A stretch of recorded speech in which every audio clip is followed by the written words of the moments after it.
Hi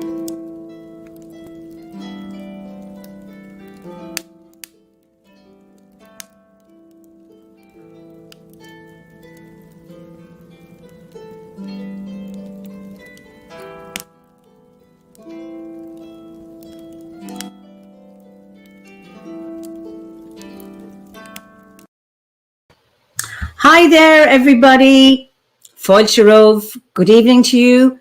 Good morning, good afternoon, wherever you are in the world. Welcome to another Fireside Chat, and this is our 40th one, where I am in conversation with a member of the Order of Bards, Ovates and Druids.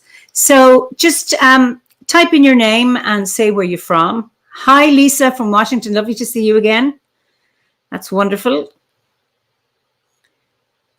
So I'm here and it's raining outside. We've had lovely weather so far, and I was going to hold this outside in my courtyard, but it was too noisy with the rain. Hi, Jamie. Lovely to see you. Stephanie from Utah. Diana from Mexico. Wonderful. Simon from, I assume, Suffolk. Dartford. Campaign. Kathleen. Lovely. Minnesota. Wonderful. West Sussex by the Sea. Brilliant. Hi, Andrea from New York. Lovely. And Loretta from Pennsylvania. And Stefan Kaiser Wiesbaden. I hope I've pronounced that properly. Hi, Tara. Lovely to see you again. Beautiful upstate New York. Hi, Zane. Hi, Aaron from Thailand, although you're Canadian. Lovely. Hi, John from Slough. Melissa and Bruce from the Cotswolds, New York. Lovely. Well, today we go to the US, and I'd like to introduce you to my guest this evening, Quill. So, Quill, you are very, very welcome. Hello, and belated happy summer solstice. And to you too. And although you usually are based in the UK, you are at the moment in the US. So where are you? So I'm coming to you live from Denver, Colorado, in the United States. I'm here visiting a friend and partner of mine. We are on the occupied lands of the Arapaho, Cheyenne, Ute, and Ochiti, Shokoan people. So what's the landscape like there? Urban. So we've got the Rocky Mountains just outside of the city. I think they are situated to the west. So as long as you can see the mountains, you can orient yourself within the city, which is lovely. I partly drove here from Texas. So I went through a lot of desert and just wild, flat plains and open sky until reaching the mountains and then crawling up those. And where are you from in the US? Well, the question, where are you from, is always tricky. I'm from a military family. So okay. I was born in Germany, was raised all over the world. I've got dual nationality. So my mother's English, my father's American. So I spent some of my childhood in the southwest of England, and then came of age in Texas and spent four and a half years in Dallas at university. So because with military moving, you don't spend more than 2 or 3 years in one place. Up until moving back to the UK after graduating, the longest I had been in any one location was Dallas. So sometimes I tell people I'm from Dallas. Okay. Howard, my late husband, he was the same, moved around, so never had a hometown. So felt an outsider, but then began to appreciate what it's like to be an outsider, how important that is. The outsider perspective being really, really useful and a great contribution. And also that ability to find a home wherever you are, which is what helped him. Yes, I went to South Africa several years ago to visit a partner at the time, and I was raised in the Methodist Church, and so I went to visit a Methodist church while I was there, and it was this wonderful feeling of like, they incorporate some of the local languages, so some things were unfamiliar, and but the hymn books and the prayers and the format of the service and everything, and I was just like, as you know, I could go anywhere in the world, knowing that the Methodist Church has churches everywhere. I can go and find somewhere that I feel safe and at home in, and that was a really cool revelation. Was to be like, I'm the furthest from anything, way down in South Africa, totally different hemispheres, and I was just like, I feel fine. I feel like I belong. That's wonderful, and I wonder with Druidry, given that we're very global, well, the order is that there's that same facility for people as they travel around, if they can find Druids, that sense of fellowship or at homeness with like-minded people, or like definitely.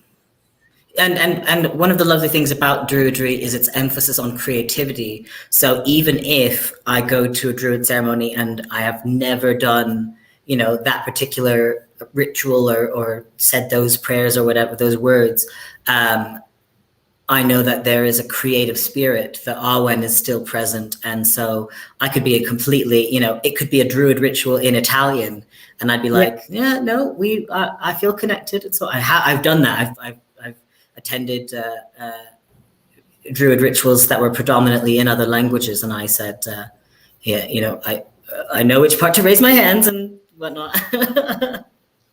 There's wonderful, is that lovely familiarity, or those threads with the difference, but also the common threads that familiar sounds or gestures or prayers but that you recognize them, I think are beautiful.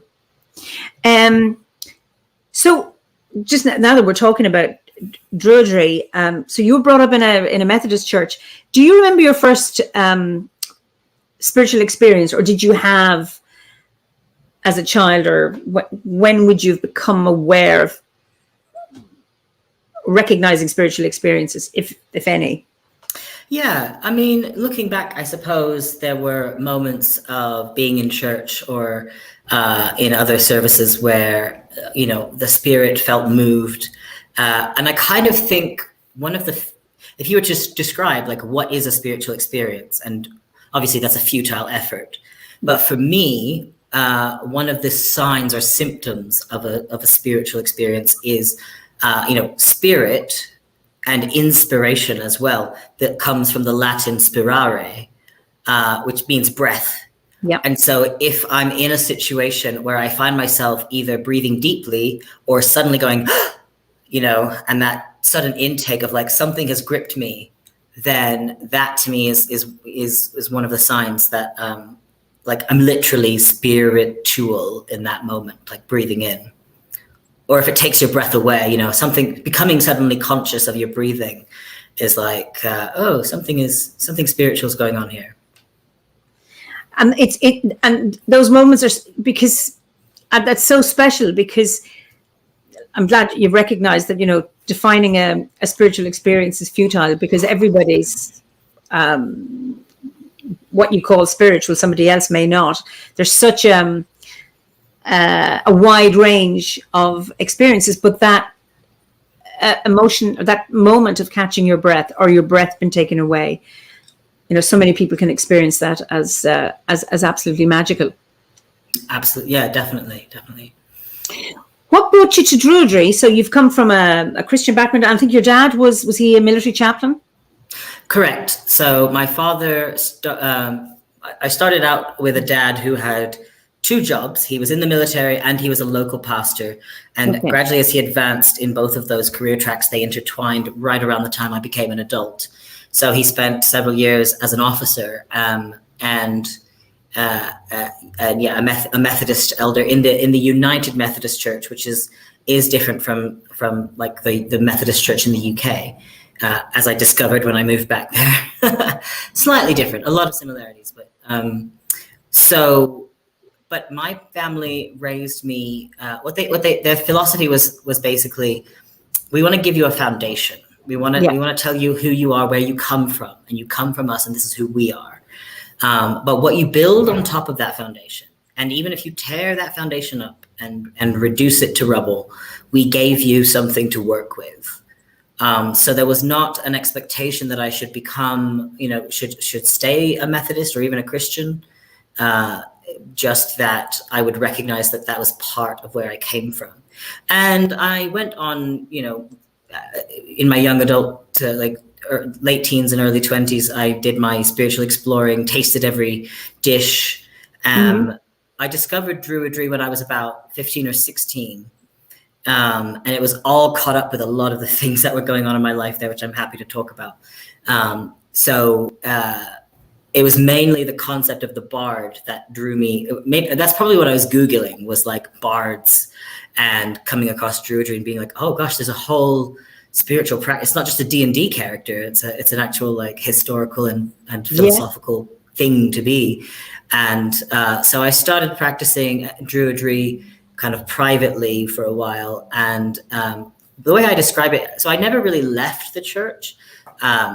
I say me and baby Jesus are still really good friends. He's my oldest guy on the other side that I work with, but he's not my only friend. I've encountered other entities and ways of being in spirit that aren't specific to the Christian model.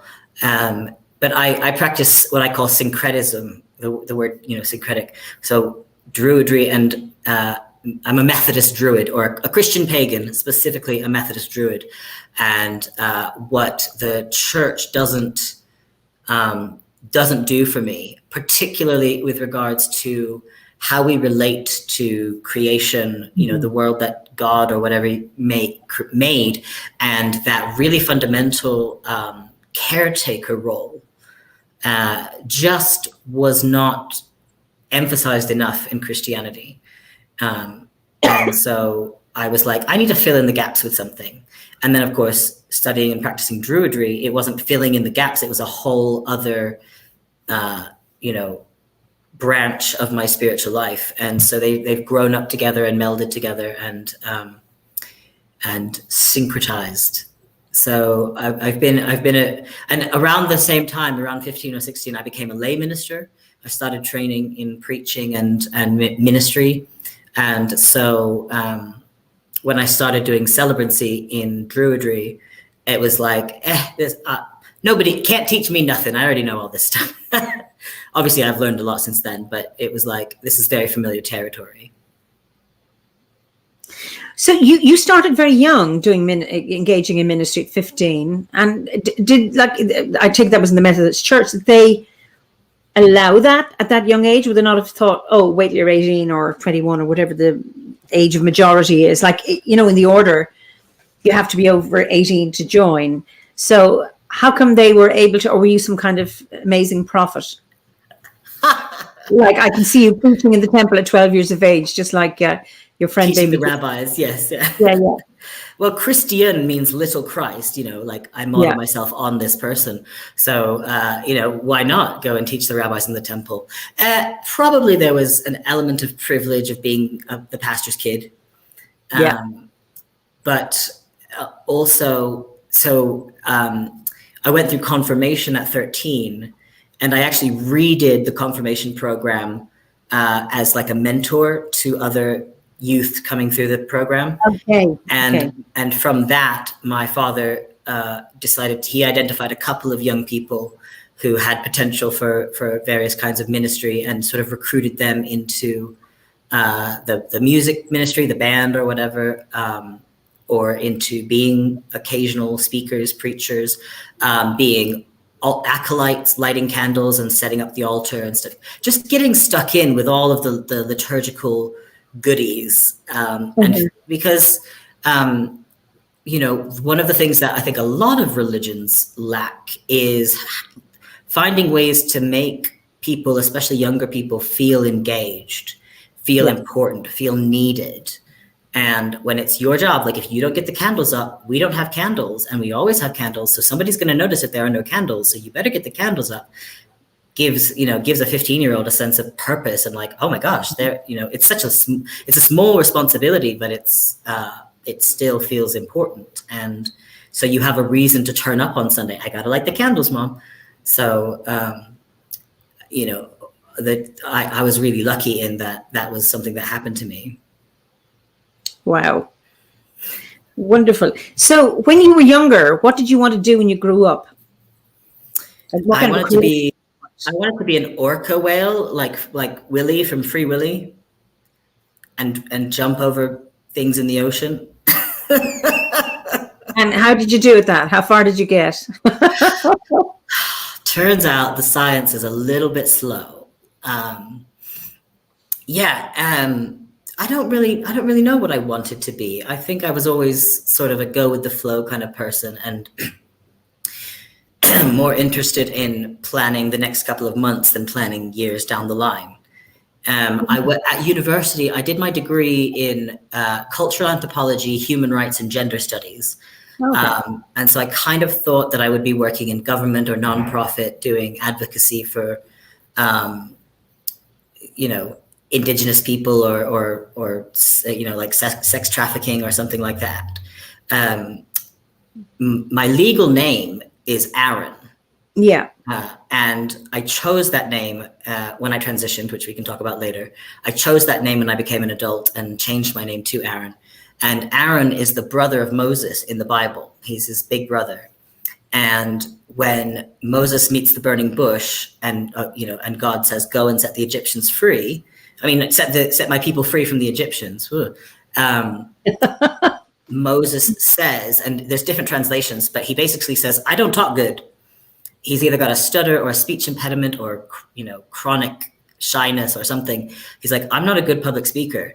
And Yahweh says, I'm going to send your big brother Aaron. He's already on the way. He does all the fancy talking. And so that concept of being a big brother, I have younger brothers, and being a good big brother, but also raising up the voices of other people and helping to tell the stories that are being undermined or erased or not told, was a really powerful, especially at the age that I chose it, getting into my bardic identity and storytelling being fundamental to that. I was like, I want to raise up voices. So human rights was a big deal for me. And, finding out about whose voices are really being shut down and successful ways of approaching that problem. Okay. So I wanted to be an advocate of some kind. And are you? So what are you doing? What's your work now? I am, yeah. So I kind of have two jobs. One is I am a hospital chaplain with the NHS. So I'm between contracts at the moment, taking a break. But I work in different hospitals around the country, providing spiritual and pastoral care for patients and staff. Which that often includes. Is this interfaith or is it Druidry or pagan or what? It's definitely interfaith, because I not only have my Christian background, so I can speak in that realm and that language, and the pagan Druid stuff, but also I've got a lot of experience with Islam and Judaism. Half my family are Jewish, Ashkenazi Jews from Poland, and Hinduism and stuff like that. So I just, through a crazy sequence of experiences throughout my life, I've gained a lot of, I feel very comfortable in any house of worship and can pronounce a lot of the basic words. So that I have that really strong interfaith background. And so when an unusual situation arrives, like a Hindu patient is dying and it's 9:00 on a Saturday night, we're not going to get any Hindu priests from the local temple out in time. Quill, why don't you go? You've got some Ganga Jal. Go and sprinkle some on this guy's forehead, and what chapter of the Bhagavad Gita to read. So can you just take care of this? And I'm like, I'm on it. And the other thing I do is advocacy. I work for an organization called the Diversity Trust. And we do training and consultation in the UK, we have this law called the Equality Act 2010, which lists 9 protected characteristics, things like race and ethnicity, gender reassignment, sexual orientation, maternal status, disability, and faith and belief is a protected characteristic. So I do training and consultation on adhering to equality law in the UK. So who are you training? Again, in what context are you doing this training? Oh, all sorts of clients. So a lot of NHS clients, which is great. Okay. I always like bigging myself up to my own sort of corporation. a lot of universities and a lot of charities as well. So recently we had an organization called Hey Girls, which does they raise awareness and do education around menstruation. Okay. And try and provide affordable or free menstruation products to people who menstruate. And they came to us, to the Diversity Trust, to ask for some Transgender 101 training, because they were getting some messages basically saying your name and is transphobic, like it's excluding trans people. That don't you know there are men who menstruate, and that kind of flack. And so they were like, oh, actually, we want to help everyone who menstruates. So if our name is an obstacle, what do we need to learn?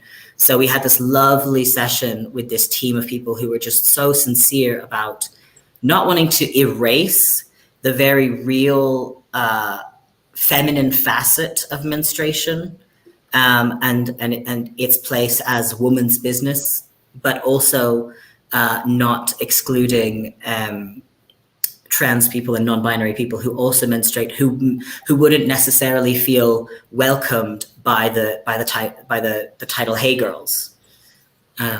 So what did they change it to, or did they change it? They haven't changed it yet. I think we've still got some consultation to do. And there's various approaches we've proposed in terms of like changing the name overall, or maybe making a branch, an inclusive branch or something like that. They've already got a project called Pads for Dads, which is about helping fathers of menstruating young people, to feel comfortable about talking about menstruation with their kids and feeling involved in the process. So they've already got experience of like opening up their services. They just wanted to avoid any serious pitfalls. So we helped them. There's a comment here from Neris, just to see what you think or how you can respond to it. Perhaps it would be even more wonderful if we didn't need to know about X, Y, and Z or Z in the US, and we could just be with fellow beings no matter what. Yeah, I hear stuff like that sometimes. Like, for example, there are some people who are like, I'm colorblind, I don't see race, which is, I get the spirit and the intent behind it. But for most of my friends who are of darker melanin than me, being Black or being a person of color is a fundamental aspect of who they are and their experience of the world. And so I wouldn't sit down if there was someone I wanted to get to know and be with, and I would even, if I was typing, I would have put a capital B, on that, being with someone is about your being. What is your being? What are you made of? What are your stories? And being a person of color in a racist world is a lot of part of their stories. For me, being a gay transgender person is a huge part of my story, and I celebrate it. I'm not ashamed of it. I'm not, it's a wonderful part of me that I'm excited to share with people. And if somebody says, "Oh, I don't care about that," it would be like if I was trying to tell you about my favorite television show, and you were just like, nobody likes Star Trek. I don't care about Star Trek. I don't care what TV you watch. And I'm like, but this is something that I entertain myself with. It brings me joy, and also possibly a place where I derive my morality. What do you mean you don't want to talk about Star Trek with me? So yeah, it's. I think the thinking behind what Neris is saying is, I wish these things didn't matter. In that not knowing. Not having to know didn't lead to harm. Like if I didn't know you were whatever X, Y, or Z, I wouldn't inadvertently harm you. I would just be with you as you're showing up. Unfortunately, we live in a world where the human brain very naturally sees people, hears people, and makes associations, and some of those are negative. And it's important to have education and awareness, and to bring those, prejudices to the surface and examine them and slowly unpick them from ourselves and from the fabric of our society, and make, just make the world the place we envision. So hopefully that was a sensible response to that comment. Thank you. You were very, you're very, very articulate, Quill. I mean, you're living up to your name. I mean, your new name, Aaron. Certainly, I mean, that's how I've perceived you from the time I first met you. Is that you are incredibly articulate, and okay. So you mentioned, you were interested in the bard or being a bard. Then you Googled it and you discovered about creativity. When have you experienced Awen or Imas, what we call it in Ireland? Yeah. So. I have the gift of gab and extemporaneous talking as well. And I think my answer would have been different 6 months ago, but I want to draw from one of my recent experiences at the hospital I was working at during COVID in North London. There was a patient I got a referral for a patient who was a younger middle-aged man, so maybe I guess in his late 30s, early 40s, who was a successful businessman, had a family, two kids, and had a stroke. And he had a form of aphasia. So he was an otherwise healthy, healthy, unexpected, and he'd gotten into a situation where the only sound he could articulate was ado.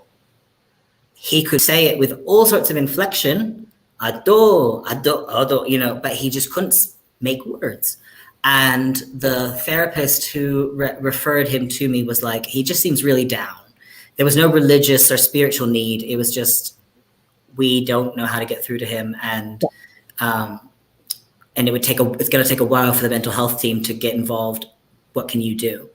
And so I showed up, and the funny thing is, I was showing a new chaplain around who was a Pentecostal minister, lovely guy. And so, if people aren't familiar, one of the big facets of Pentecostalism is speaking in tongues, and so that was a funny thing to notice. So we arrived, and I just kind of turned up, and this guy was just starting to have some physical therapy.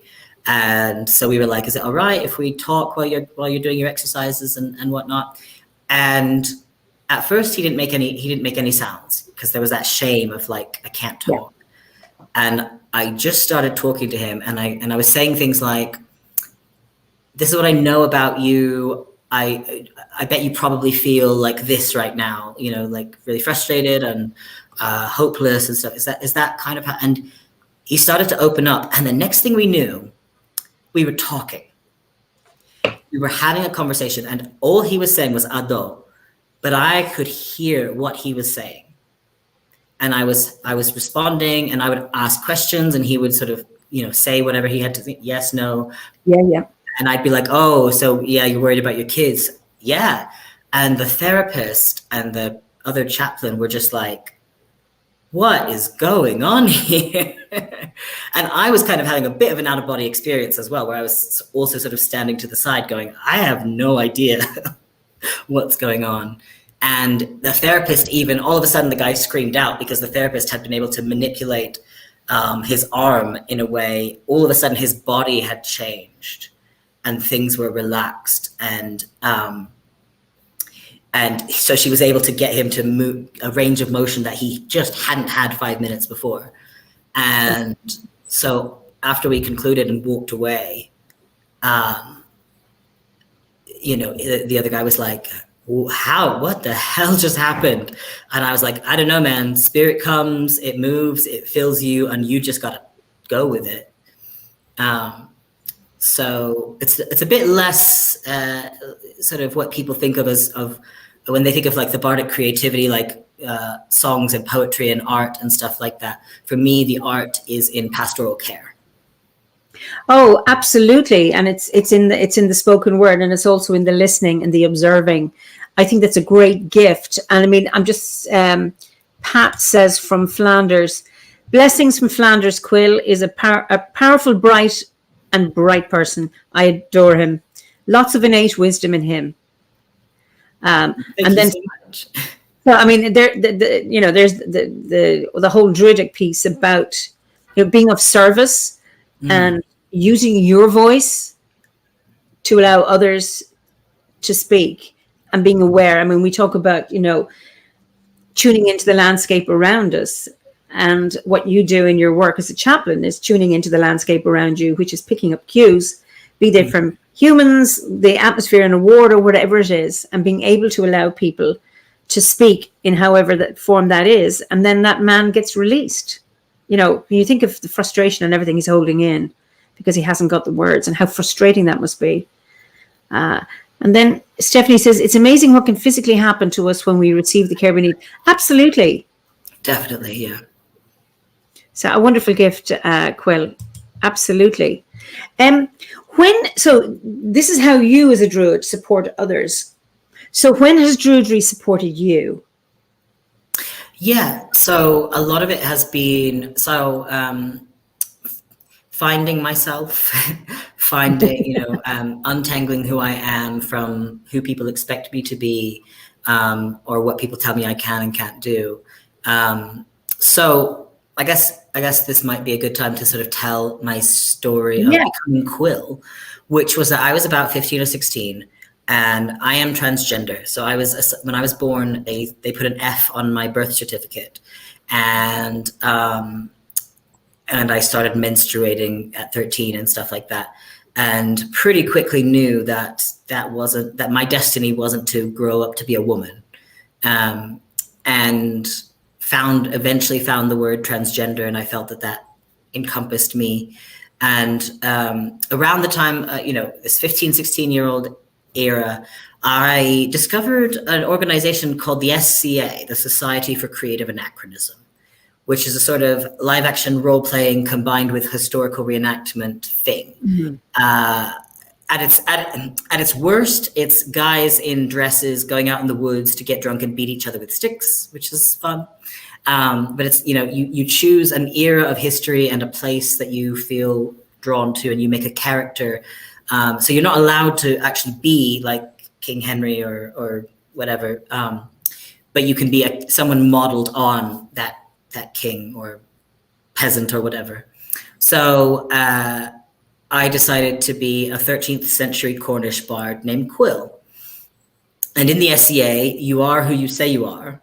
So if, it doesn't matter how Southern and how you talk, whatever your accent is, I'm from Renaissance Italy.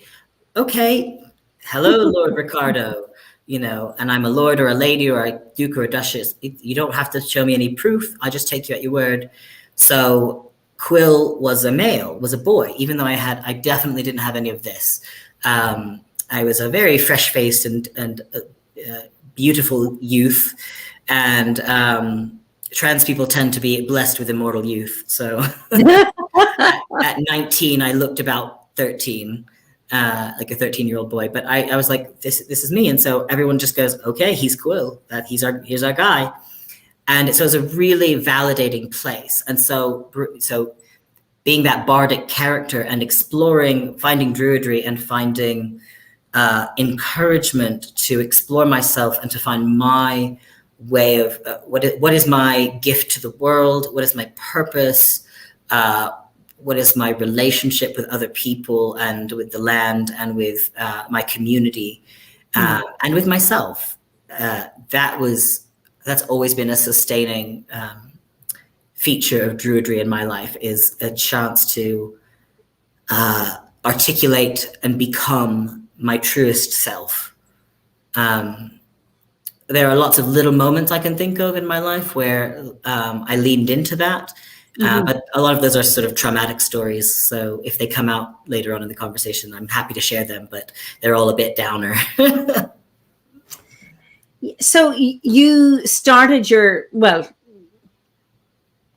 I remember when you were still in the process, I suppose I don't know, we always, are you always in the phase, or always in the state of becoming? But I remember you were still going through the various surgeries when I first met you. I don't know how many years ago. How many years ago was that? Anyway, I can't remember at this stage. So that did you start that before you joined the order or afterwards, or? My transition? Yeah. Or did that start, when you?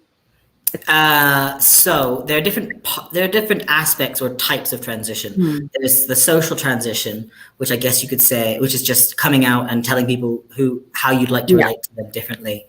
And there's the legal transition, which is all the admin and paperwork and what does your identity document say and changing your name. And then there's the medical transition, which is basically hormones and surgeries. And there's not one size fits all story. There's several different procedures that can be gone through and several different approaches to HRT. I'm just noticing someone says, Amin Jones says, well, I really am Q. Can we please change the tone? I don't know what that means. But happy to change directions if needed. But in terms of, so my transition, so I came out as trans at about 16. I don't know if this person's a troll.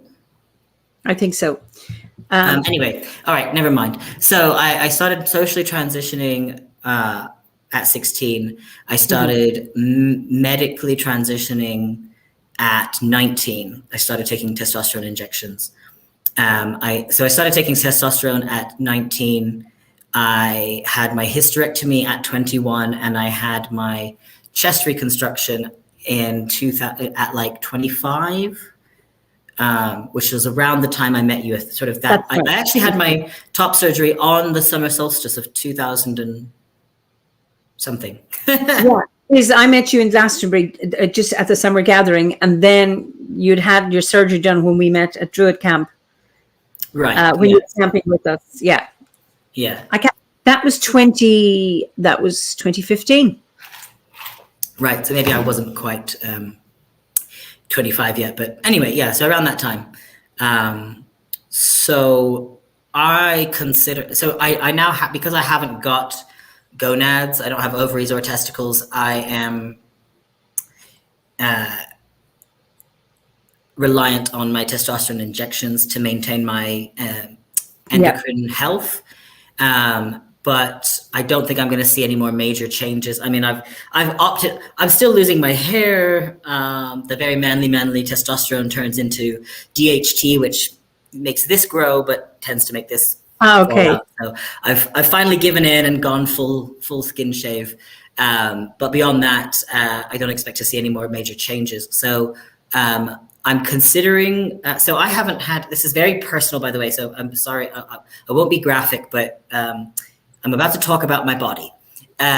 So I have had a hysterectomy. I've had the internal reproductive organs removed, but I haven't had any cosmetic surgery. Testosterone does change, make things change shape a little bit downstairs, but I haven't had any surgery on that. I'm considering a procedure, not a full phalloplasty. So I'm not bothered about having a penis. Yes. I'm very happy with what the gods have granted me, and it gets the job done and then some. But there is a little bit of work that I think I might like to have. So I'm sort of considering possibly another procedure, but it's more icing on the cake than it is the actual work, transition work. Yeah,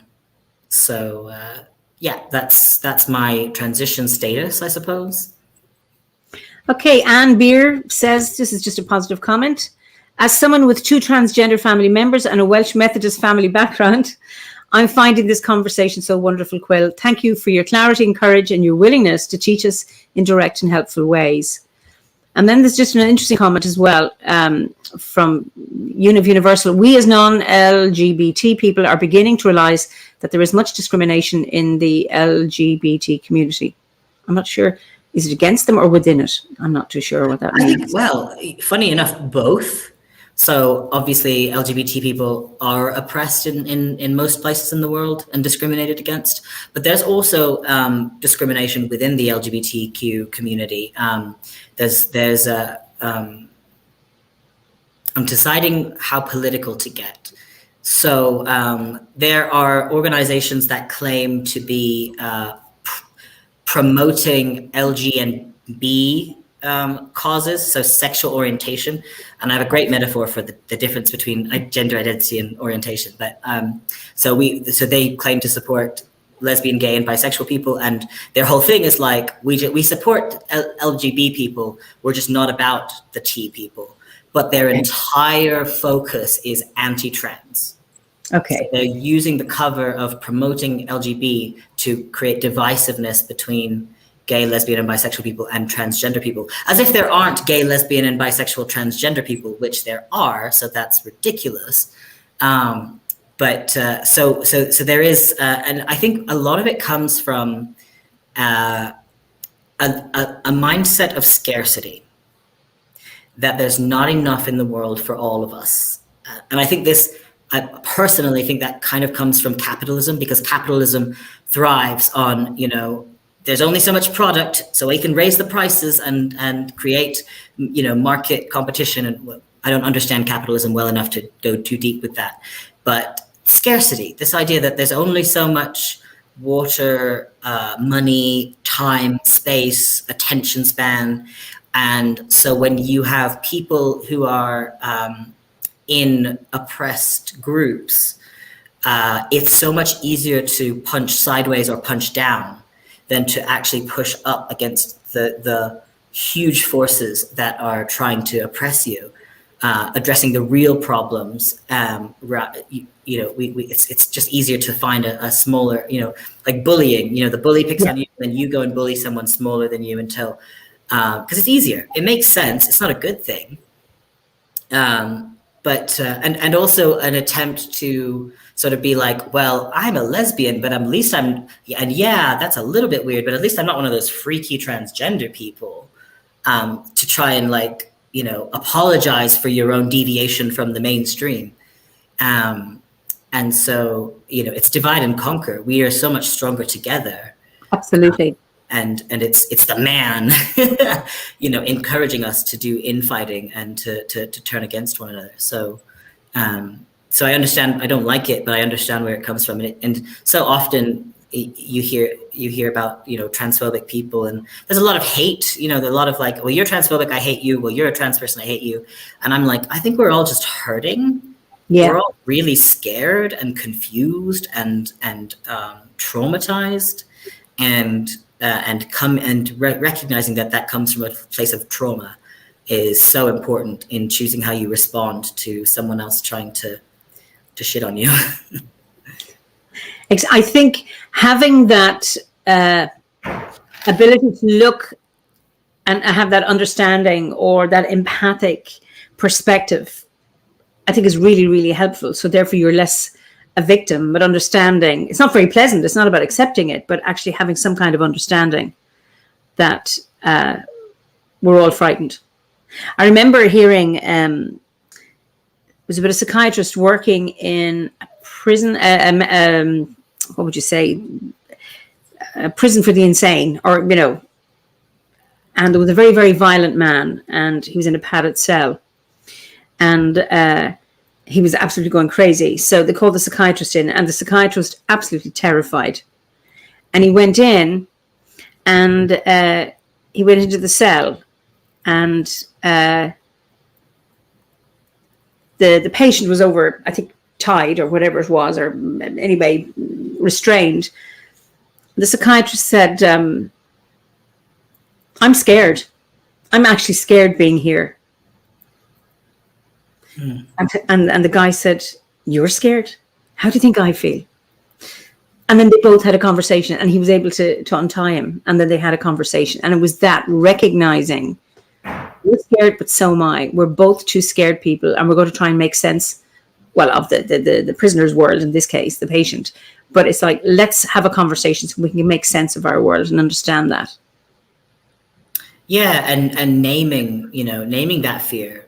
I'm scared of you because I think you might hurt me, or do, if people, part of the problem with like transphobia in the media is it's all sort of out of the side of the mouth and implications. And the implications are that essentially that trans people are all pedophiles and rapists. That's it. That's what you're saying. You being, most transphobic people. And basically, it's just, here's some statistics.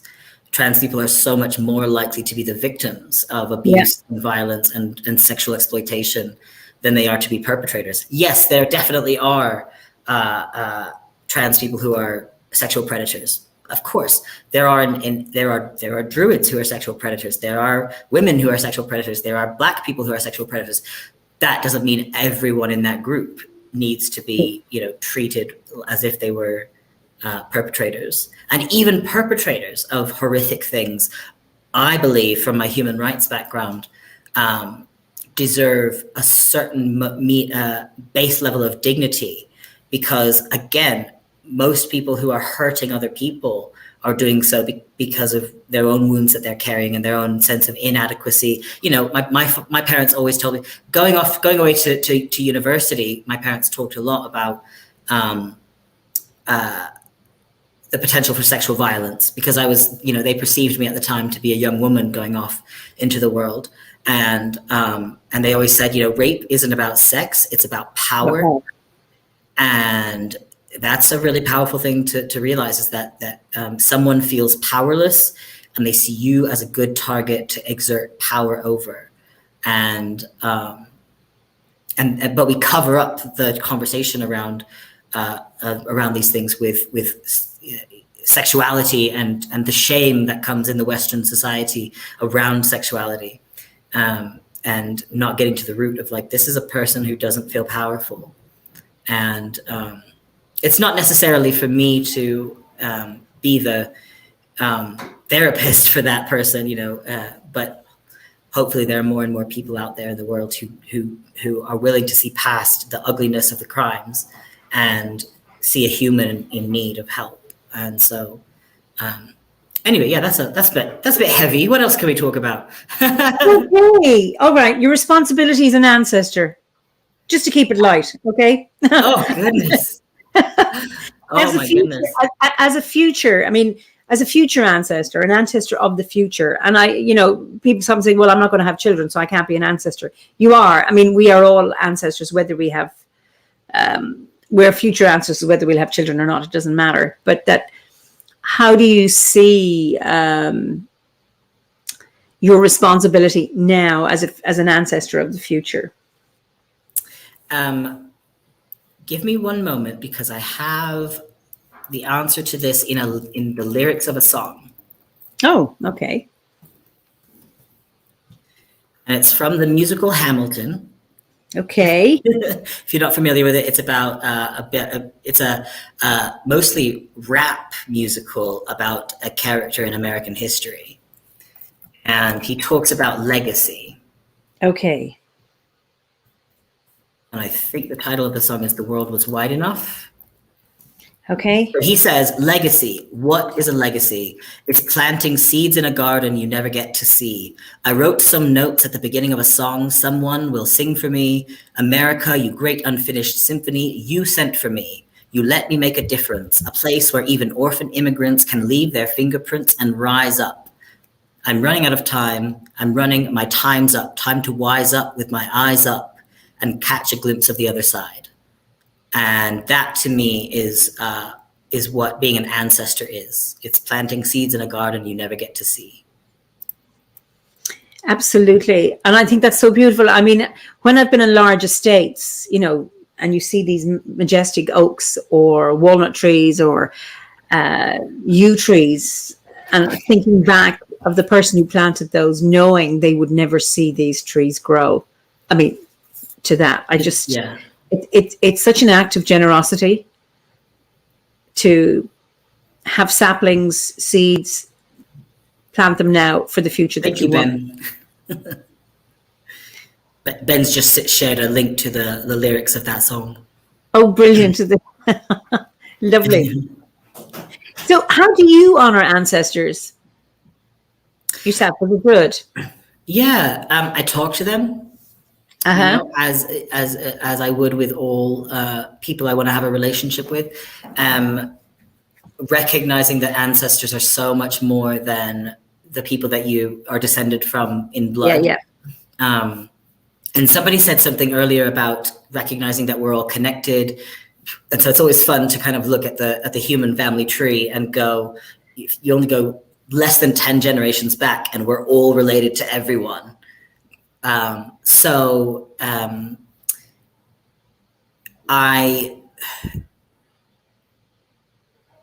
did a workshop with a friend of mine named Lynn, who actually passed away. They were a two-spirit elder of the Lakota tribe who passed away from COVID last November. And they and I used to do workshops on different approaches to ancestor veneration in like in North American indigenous practices versus indigenous European practices. And so things like making in the Jewish tradition, there's one holiday, the name is slipping from my mind, please someone remind me, but you leave, is it Pesach, the Passover, you leave an empty chair for Elijah, the prophet, and the door is open and a place is set for the prophet to sit with you. And so that presence, that empty presence of you're not here physically, but you're with us. And we make space for you in our lives and physically at the table and prepare for your needs. You might be hungry, you might be thirsty. Is one way of connecting with ancestry and ancestors that I practice, which might look like sometimes setting up a shrine or an altar in the home, even just a little one, some pictures or a symbol or next to a candle just to be a presence. And also, so as a queer LGBT person, reading the stories, going out and finding the stories, again, especially the stories that have been covered up or erased, and telling those stories, talking about the different people in our history that got us where we are today, and so much. So much we owe them for, and needing to recognize where we actually came from, what we were doing without before the invention of this or that. That's sort of my approach to working with ancestors. You're getting some wonderful comments. This is from James. I'm trying not to read them because I might cry. What he said about his views on being a future ancestor was so great. Quill, you really do have the Awen in your speech. I feel honored to be able to hear you and be inspired to evolve my own language. That's from Ms. Tree. That's lovely. That's great. Yeah. So do you have a daily practice, Quill? Oh, it's really been interrupted by all this traveling. Yeah. I do try to have a somewhat daily practice. A lot of it. So there's a wonderful book called Atomic Habits, which is really, I'm pretty sure it didn't need to be a book. I think the guy who wrote it was a pamphlet, and someone was like, you should write a book. And so he sort of padded out a pamphlet full of bullet points with stories and fluff. You can get it in audiobook format. It's like less than 5 hours long, but it's the idea of atomic being the tiniest particle, the indivisible particle of something. So rather than trying to wait until the perfect moment to start going to the gym, there's all of these suggestions for techniques to bring in new habits and break old habits in your life. It's a great book, really recommend it. I don't get any money from promoting it. And I think actually there's a website with a lot of free resources, so you don't even need to buy the book. But there's several great points in there, and one of them is like making the things you want to stop doing harder to do, and making the things you want to do easier. So putting out my woo shit, my druid shit, and just having it lying around, reminding me that it's there.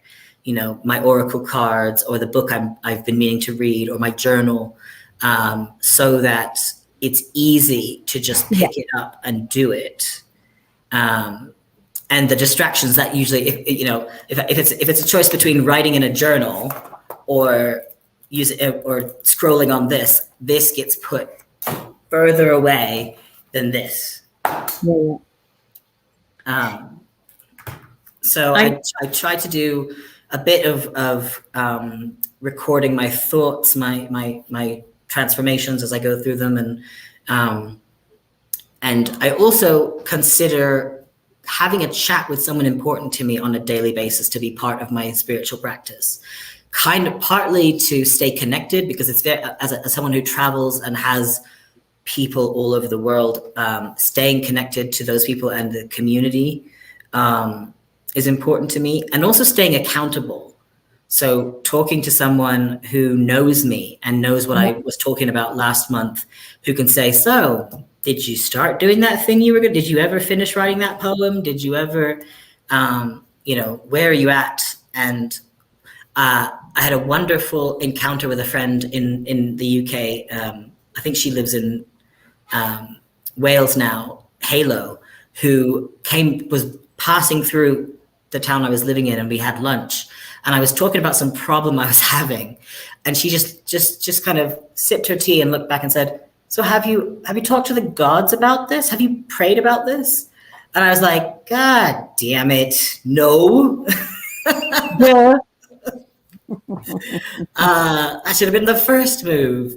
Trying to struggle along by myself. So it's really important for me to talk to people, to get out of my own head and use others to stay connected and not get too bogged down in this.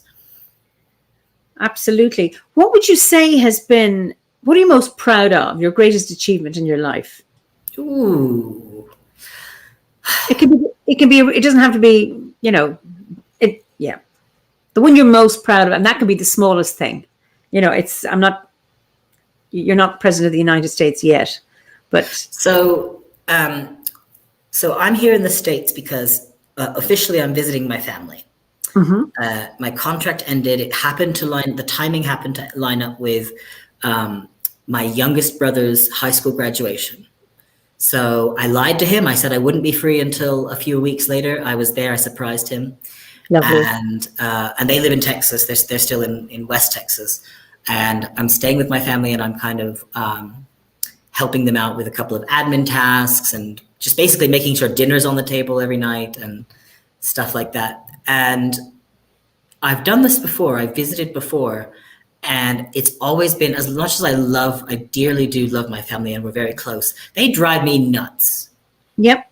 And I can only stand to be around them for so long before I'm like, I gotta get back to England. Like, this is going crazy. This time is different. And it's different for a number of reasons. But one big one is just the personal work I've done to be more chill. And to be like, I was a very angry teenager. And not very forgiving, not very compassionate, very brutal with people, because I felt the world was brutal with me.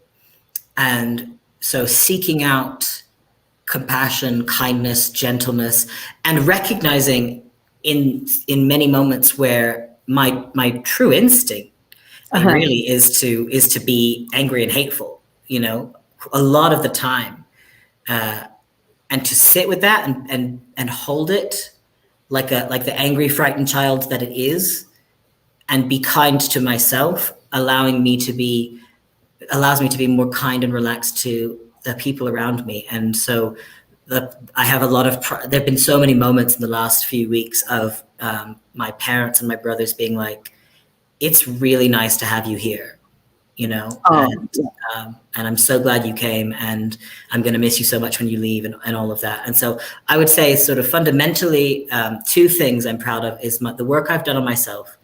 And once you start going on that journey of seeing like the progress you want to make, you see how much more work you have to do. And so I'm as proud as I am about where I've gotten to. I'm also excited to be an even, in my eyes, an even better person.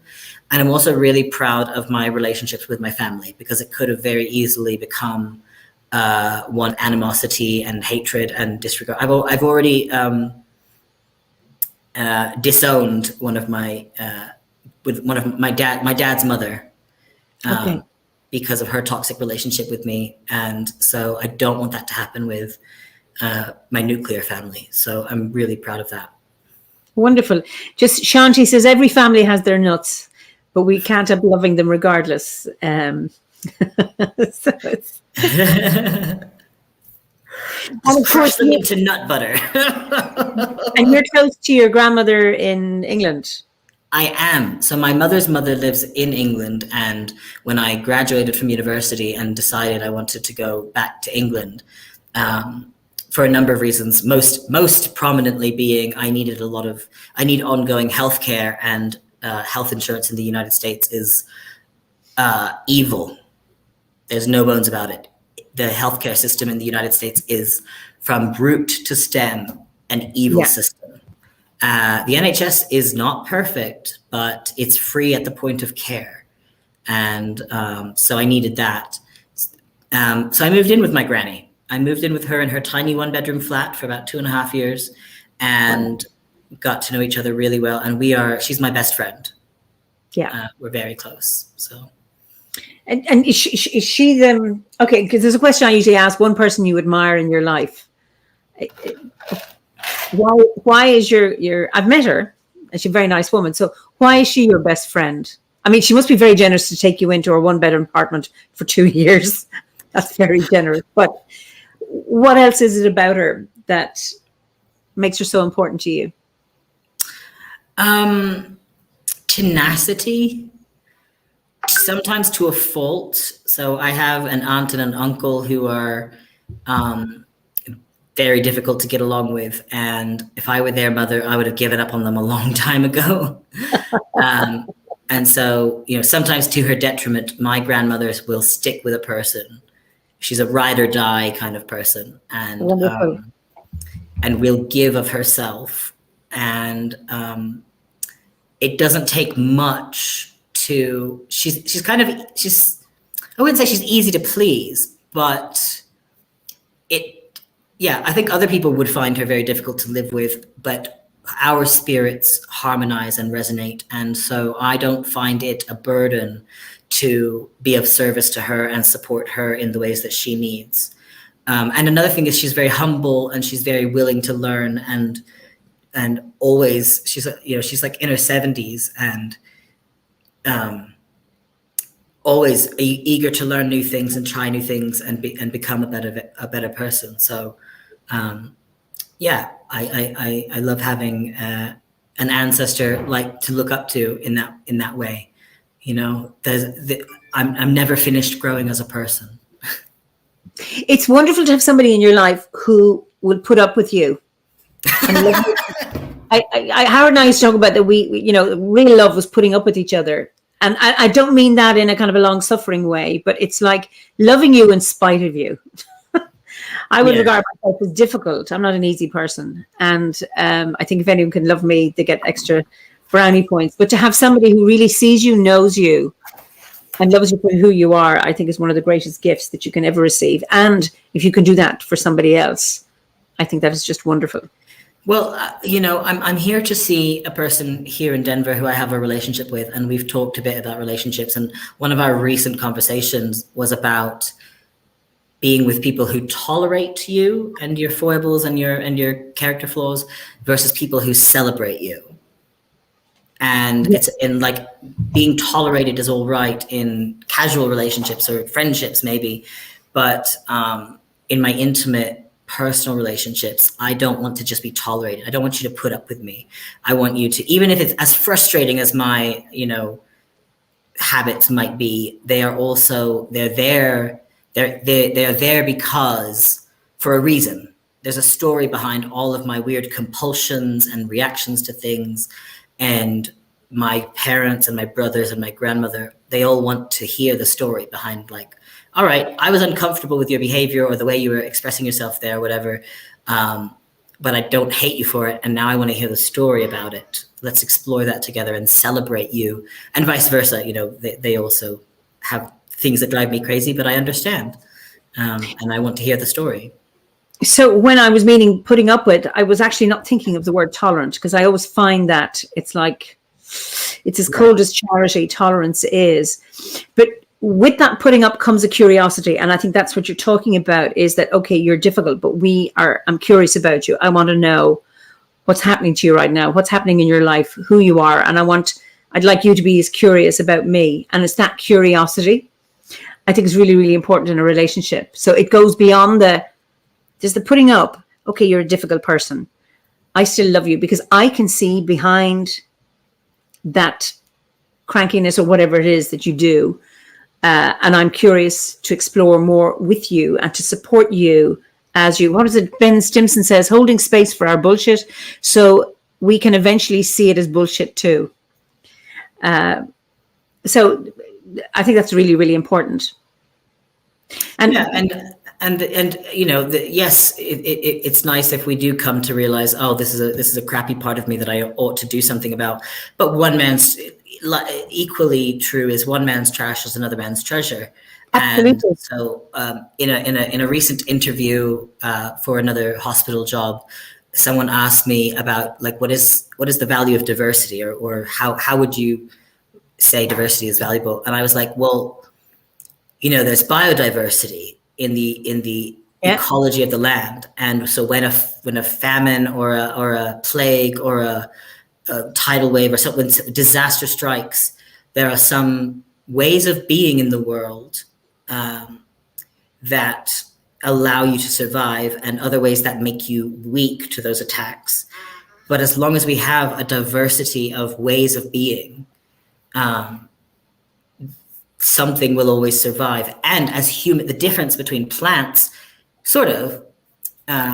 the difference between plants and human beings is that we, at least we know this about ourselves. I think plants do the same thing, but in different ways. Humans have the ability to recognize, okay, we're in a horrible situation. I have skills and tools that will help me survive. I see that you are vulnerable. I can reach out and help you. So not only do the strong survive, but the strong help the weak survive. And there's I believe it's, there's an anthropologist, I think it was Margaret Mead, who talked about one of the most amazing things we know from paleoanthropology, which is, or archaeology, and you know, is we can see Neolithic human remains with the evidence of healing from major injuries, like a fully shattered leg. Yeah. And when an animal gets a broken leg, game over. You know, that's it. You crawl to the elephant graveyard and pass away quietly and without fuss. And maybe your elephant family will mourn you, but there's not a lot they can do. They're not going to stick around and wait for you to heal and go and gather food for you and stuff. So that is one of the most amazing things about being a human, is that we care for our sick and our vulnerable and our weak and injured people. And so some of my bullshit might actually be exactly what's needed in a time of struggle. And it will suddenly turn into a resource that you might need to draw from. So, yeah. Absolutely. Jules Weaver, Quill, your courage and insight is admirable. Thank you for bringing your inspirational light and wonderful personality for us to listen to today. What a kind soul you are. And then Ms. Tree, thank you for modeling this level of self-acceptance, Quill. It is very healing. And then Derek says, hi, Derek, lovely to see you. I had to say goodbye to a few toxic family members who were quite disrespectful. For my sanity, I had to let them go. It's never easy, but sometimes it has to be done. So it's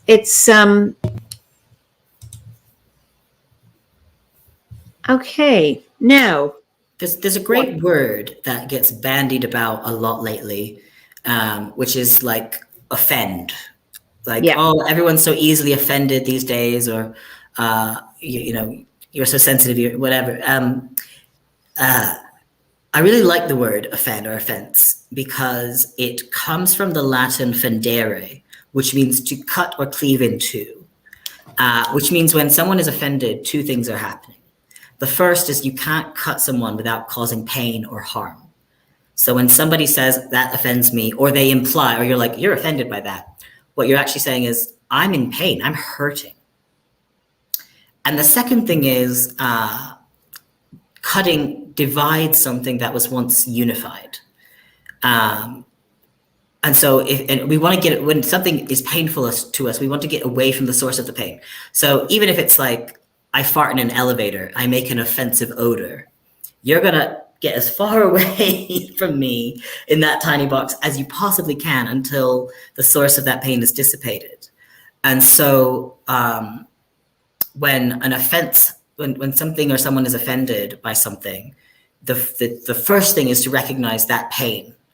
And you don't get to choose, maybe someone is offended by something that to you seems insignificant or unreasonable. You don't get to choose what hurts someone and, what doesn't. So just recognizing, all right, you're in pain. And then the second thing is to step back and go, right, we are now two separate entities that are distanced from each other. Do we want to be reunited? And if so, what is it going to take to bring us back together? Am I going to have to grovel and crawl on my hands and knees through broken glass to get back to you? Or are you going to go, I'm offended, but give me a minute and I'll get over it. It's just me having a moment. And then we'll, or more likely it's going to be this give and take of regaining trust and reuniting. And so when we find, so I wanted to share this because someone was saying something about saying goodbye to toxic family members. Sometimes the healthiest relationship we can have with a person is one of distance. Yeah. And honoring the fact that, who you are is so fundamentally at odds with who I am. And your way of being is so contrary to my way of being that the most respect I can show for you and the least harm to either of us, to myself and to you, is to, even as harmful as, saying goodbye to family members is, it's less harmful than trying to stay close and intimate with them and letting them be in proximity to you. So we tend to think of separation as a sign of an unhealthy relationship. Some of my, my relationship with my dad's mom is the healthiest. I am the one family member who can say I have a healthy relationship with that woman because I do not speak to her and she does, and I don't allow her any contact with me. I have so much, I see what relationship trying to be close to her does. And I don't judge any of my other family members for maintaining that closeness. That is whatever they get out of that is what they need. I didn't need that. And so that separation, but just recognizing the amount of pain that a person is in and the different amount. I think a lot of time we assume that once we've offended somebody, we are going to be expected to crawl on our hands and knees through broken glass to get to and it's like, well, you were offended over something so small, that's not worth it to me to make that effort. But sometimes it just means recognizing, oh, that's difficult for you. All right, let me not use that word anymore. Let me try and remember not to do that anymore around you. And then we can find ourselves at least closer, if not reunited. Yeah. If the relationship is important enough, you make that, you meet them. Right. I'm going to ask you this question. What's the most reckless thing you've ever done? Oh, man. Drunk driving. Yeah. That's got to be it. And you survived? Miraculously, amazingly. I destroyed a lot of tires and I've never hurt or killed anyone else and never severely injured myself, but bad. So I can turn this answer into a good thing. Let me give this an alchemical process. I've had a difficult relationship with alcohol in the past.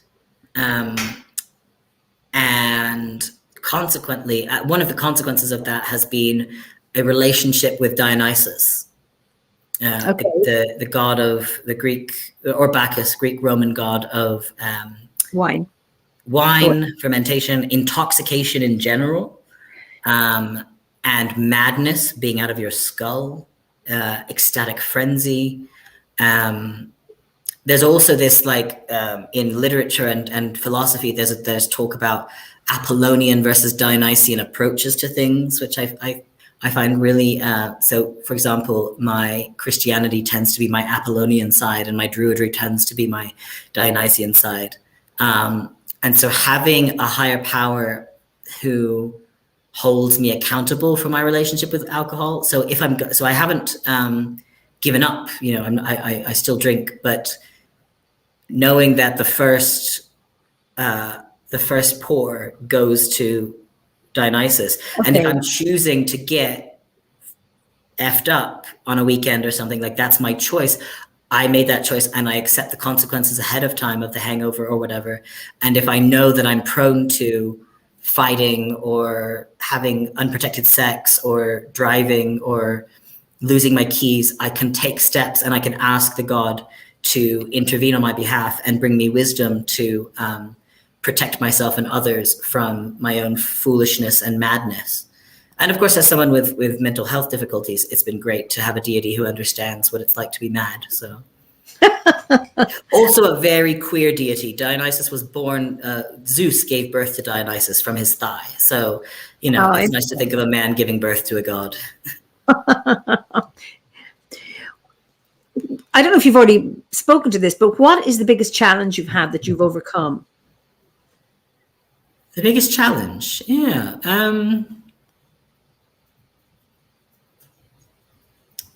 I guess going back to my own anger.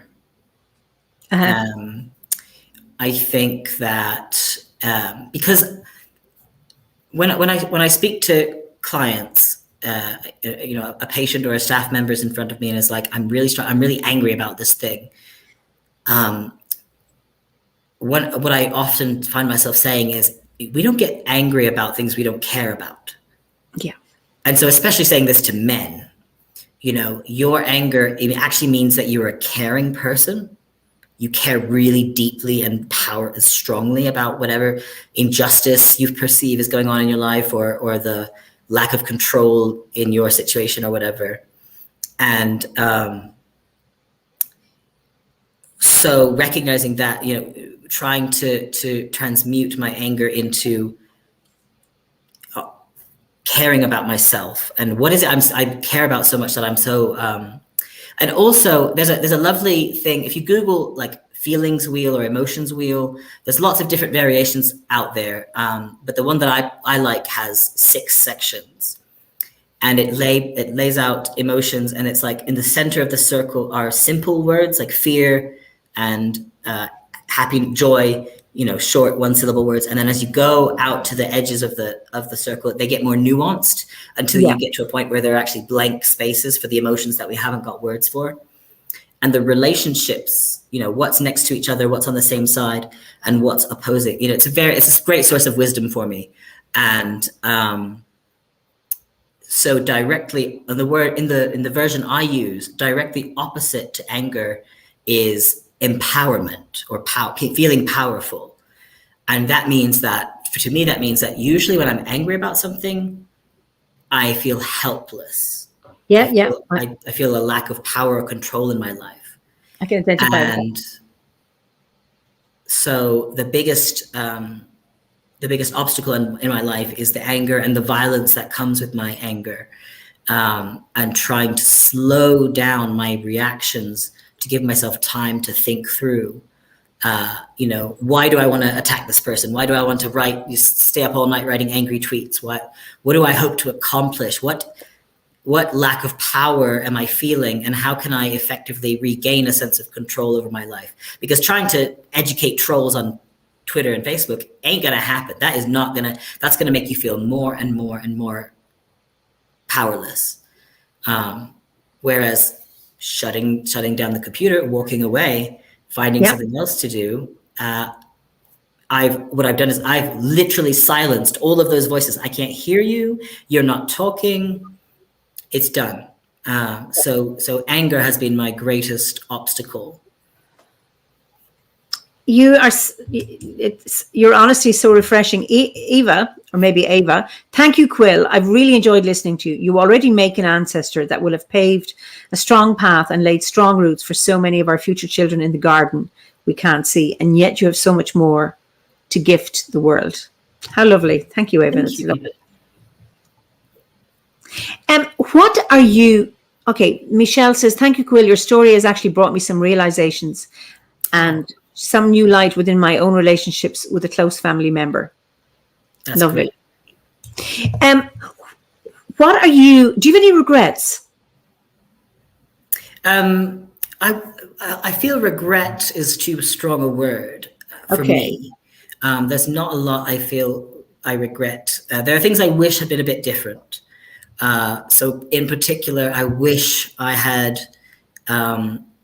gotten help for my ADHD. I got a diagnosis at age 28 with ADHD, and I'm on medication that helps incredibly. They say there's no magic fix everything pill, but the medication that I'm on has fixed a lot of problems that I didn't even know were part of my mental health and anxiety. I'm also on medication for anxiety, and getting that help, the support, not just the medication, but like the wisdom around what it's like, other people's experiences and techniques they've used to advocate for themselves. So I wish I could go back to before I went to high school and say, listen, kid, this is the problem. Yeah. Likewise, for example, I regret nothing about my transition. Mm-hmm. I love my body, and if we've got time, I might say something a little bit about the spiritual side of my medical transition. Well, say it now. Yeah. My next question is, what are you grateful for? So you're grateful for your body. So there you go. Yeah. So I'm already anticipating. So in the conversation recently with this menstruation company or charity, I'm not sure. I found myself saying, I wish that when I had started, and so my parents were very blasé when I started menstruating. They were like, it was neither a good thing or a bad thing. It was just a thing, which is a pretty good approach to that. I wish someone, especially if I could have met someone who's like a trans-masculine person who could talk about menstruation in a way that made it sacred. Okay. Who could talk about, the pain. I had a disease called endometriosis. So for me, menstruation wasn't just a messy, nasty thing. It was a disease and a extremely painful thing. So if I could go back and speak to myself, I don't know it would have changed what I would have done about it in terms of pursuing a hysterectomy or HRT or whatever. But it could have made me feel a little bit differently. I would have hated my body less, I think, if somebody could have said to me, those cramps you feel, that is your body showing how fucking strong it is. Incredible power. Enough to double you over, and just to think about it differently. And in the same token, I definitely was not meant to ever be pregnant. That definitely, I'm 99.9% sure. That was not in the cards. I don't get broody. I don't be like, oh, I wish I could have. That's never happened to me. I do kind of wish that someone had spoken to me about fertility preservation options, because I just kind of went ahead and was like, take it all out. It's all diseased. Just remove it. And the fact is, you can actually remove the main kit and leave 1 or 2 ovaries to kind of support the system. Because if I'm late with my HRT treatments, I go into full menopause. Okay. So it might be nice to have a little backup gland doing some work for me. So those are just some like almost regrets that I have. And also things like I kind of wish I had gone to a different university. I kind of wish I had, but all of that brought me to where I am. And I like you said, I'm grateful for where I am. And I really like who I am as a person and the stories that I have to tell. So. Oh, wonderful. So you were talking, so you say you love your body now. So what is it now? Yeah. So first of all, caveat, the 7-point chakra system is a very simplified version of what chakras really are in the original Sanskrit texts, but I still find it a useful metaphor. So I've always found it difficult to ground and center. Every hippy dippy pagan workshop you go to starts out with, okay, we're all going to sit down with our feet on the floor and ground and center. And I'm like, what does that even mean? And I kind of found that like the chaos that was my lower body, my base and sacral chakra areas, if you will, were just blocked, just sources of chaos and pain, and not places I wanted to go spiritually, mentally, or whatever. When I had my hysterectomy, there was a void. So I continued to have problems with grounding and reaching that, base chakra, because now, rather than noise and chaos, there was nothing. Okay. And so I spent several years trying to figure out, what do I do? It's all metaphor, but like, do I fill this in with something? Do I try and close the gap? Do I work around it? Do I build a bridge? And so that's been an interesting challenge. So a few years later, when I was having my top surgery, I was excited, but I was also worried that that would happen again. And I would be even more trapped, up here, because there would be a void. And what actually happened was, having tissue removed opened up my solar plexus, heart. I was never a very big hugger. I didn't like hugging people or stuff like that. I started hugging people. I started feeling emotions more and being able to sit with things like anger and sadness.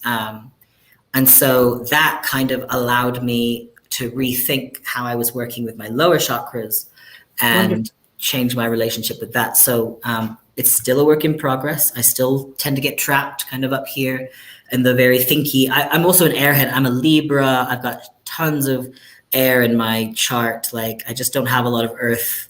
Very attracted to Tauruses. They ground me.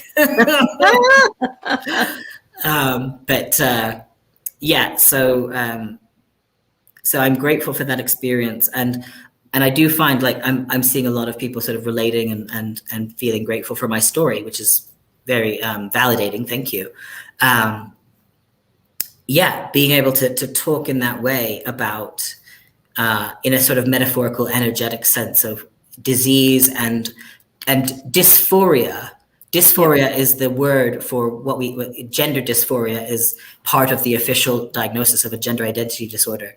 And dysphoria is the opposite of euphoria.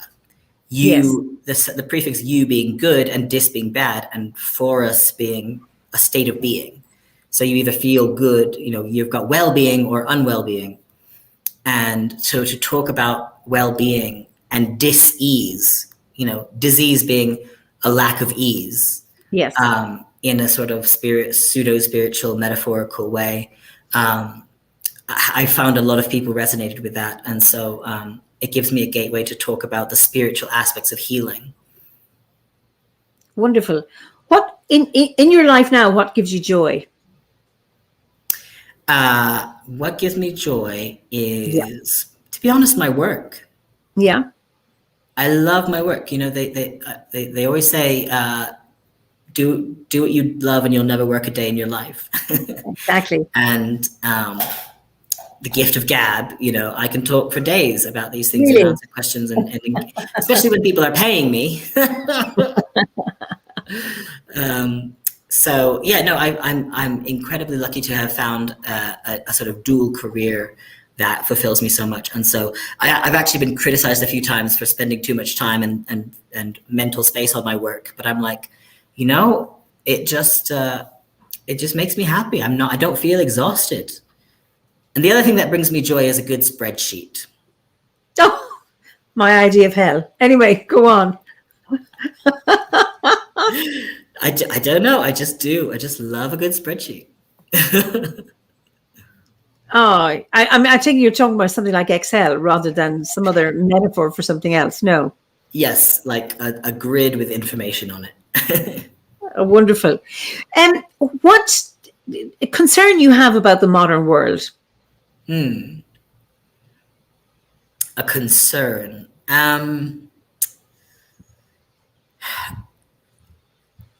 The loss of stories, the loss of words, the loss of languages, with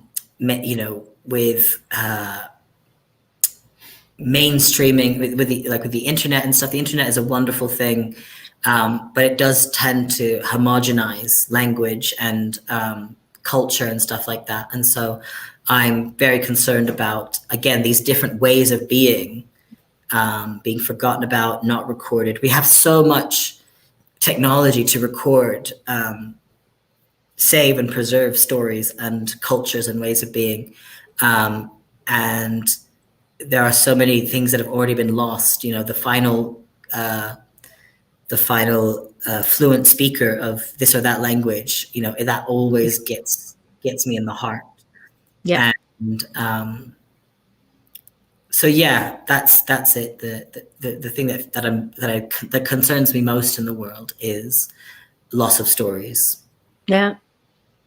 And just the waste, the inefficiency, for example, corn, as in maize, yes, is a New World or an American Turtle Island food, indigenous to Turtle Island here, and was discovered by Europeans and brought back to Europe.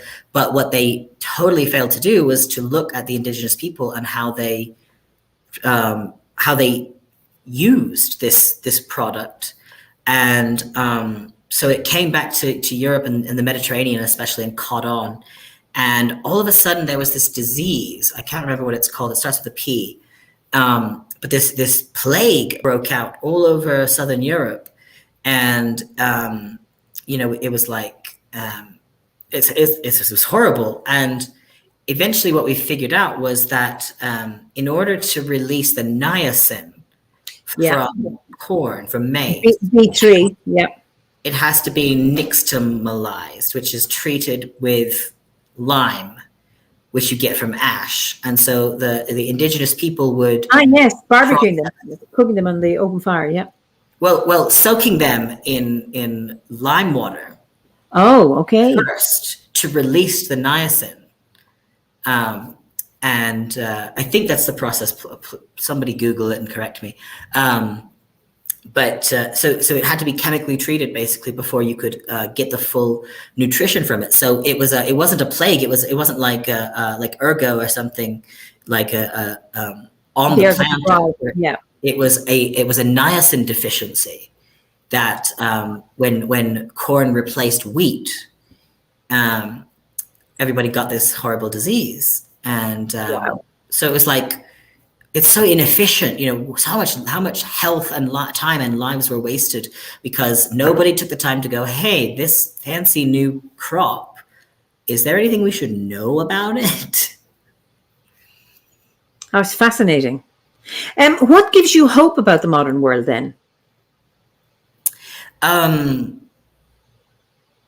What gives me hope is small things, the tiny adaptations that people make, and also going back to that book Atomic Habits, like the little changes that add up as more and more people get on board with them and get engaged.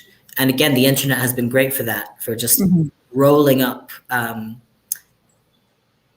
incredible tidal waves of evolution and change. There was a thing, now I'm not into sports ball at all, but somehow I happened to come across a news article that was about I guess there's something going on with, I think it might be football, soccer, there's something happening. I don't know. And an athlete was sitting at a press conference, and what they do is one of the sponsors is Coca-Cola. And so they make sure that there's always Coke bottles, right next to the guy. And he sat down, and the first thing he did was pick up the Coke bottles and put them way off screen and asked for water, agua in Portuguese. And he held it up and he was like, drink water. And Coca-Cola lost, I want to say $5 billion in their stock, in minutes. Just one guy making a statement about what his values were, and knowing that he had an audience of people who valued what he had to say. And I was just like, wow, if he can do that, what are the rest of us capable of? Yeah. Wonderful. And I know you have to go, but just, are you a pacifist, or are there times when you would fight or fight back? Gosh, that's a really difficult question, Eimear. It's difficult for me because I come from a military family. The military gave me a roof over my head and food in my belly and discipline in my family, a lot of good things. And I'm not sure I believe in a world without war and conflict. There was a TV show once that I used to watch as a kid, and there was a character who used to say that there's an endless waltz, and the 3 beats of that waltz are war, peace, and revolution. And so we're always going around this waltz. And so I actually find it difficult to give the peace to the quarters. Whenever I'm doing a ritual in a group, and it's like, all right, who wants to volunteer for parts? I never volunteer to give peace to the quarters, because I don't really know it's a question. I don't know if I fundamentally agree with without peace, no work may be. Because a lot of incredible things have come out of war. And do I wish that they didn't have to come from war and that they could have just come out naturally? Yes, but a lot of our technology, the whole computer industry comes from the military. Mm-hmm. A lot of medical interventions, the incredible work on burn victims. My father worked at a specialist hospital for burn victims and for veterans who had been burned or blown up. And the amazing things they can do now because of the escalation of the wars in the Middle East, when it's a matter of life or death, you put all of your best people on it. You pour the money into it. You're very strict about your standards. There can be we can't make things out of cheap plastic parts. It's got to be lasting and hardy and whatnot. So I would call myself an advocate for, like, an anti-war activist, but one who knows that the fight is futile. And I definitely believe in defending yourself from attack. I don't believe that you should just sit and take raining blows on your head. But I think there's 2 things in my heart, and one is one is an idealist and one is a realist. And the idealist says I will do whatever I can to reduce the amount of war and conflict and fighting. But the realist says I will also be prepared to defend myself and the things that I believe are valuable. Somebody says super glue was invented to glue the wounds back together from war victims. Is that true? Yes. Yes. That's fascinating. What will you not compromise on? Like, what's not negotiable for you?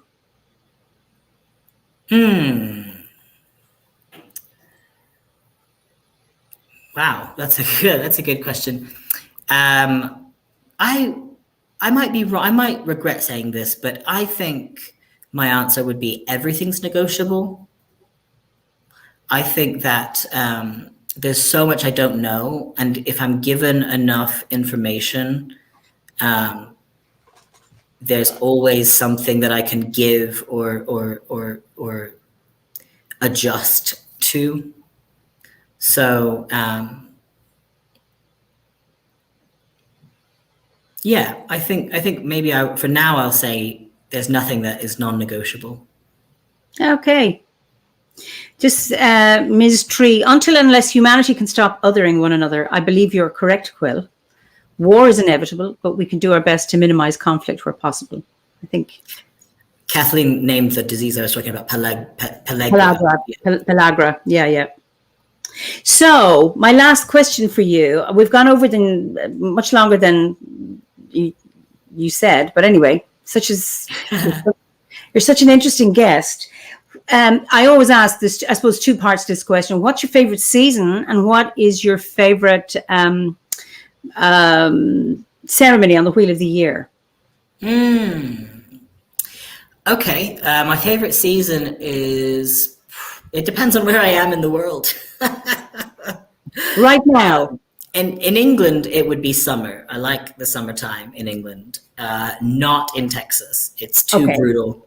And even right now, it's about 85 degrees Fahrenheit, which is like 28, 29 degrees Celsius.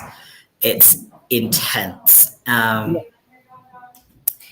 So autumn would be probably the closest. It's sort of like that part of autumn that's still warm and summery, but it's cooled off. In fact, I like hurricane season in America because I'm not usually on the coast. Bless those people who live on the coast.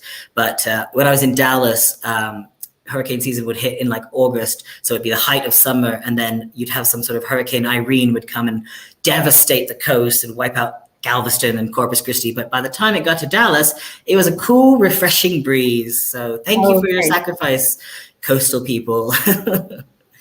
My favorite ceremony might be, I think I quite like winter solstice, Alban Arthan. Okay. Partially because we tend to, in my grove, we tend to assign that story of the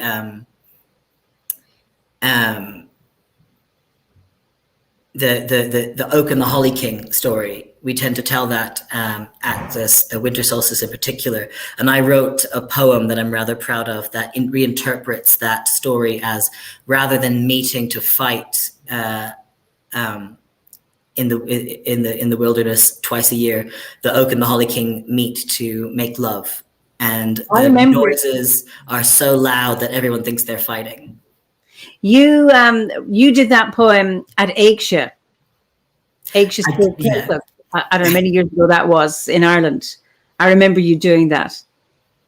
That was wonderful. Yeah.